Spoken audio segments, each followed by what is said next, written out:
Jo, min søn, nu skal jeg sige dig et par ord belærende.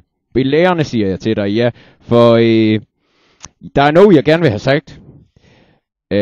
Faktisk er det... ja... nu skal du høre her, fordi det er noget, der er lidt svært at få sagt, sådan set til dig. Jeg kunne tænke mig, at du blev fisker. Jamen, det er en svær en, den der. Og derfor vil jeg... du skulle...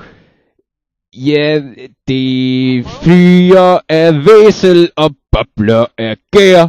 Mit lever tager skæg og øjet forstær. Ja, sådan var det nu egentlig ikke, men... Jamen, hvad fanden? Du skal blive fisker, siger jeg til dig. Ikke alt det der med de der biler og sådan noget der. Men jeg kan da ikke blive ved med det. Ude på søen, ude på havet. Jeg siger det til dig. Papegøjer og... Du skal... Hvad sagde han? Jeg henter den igen. Ja, eller... Jeg ved sgu aldrig. Nu skal du få din hat, skal du, min søn.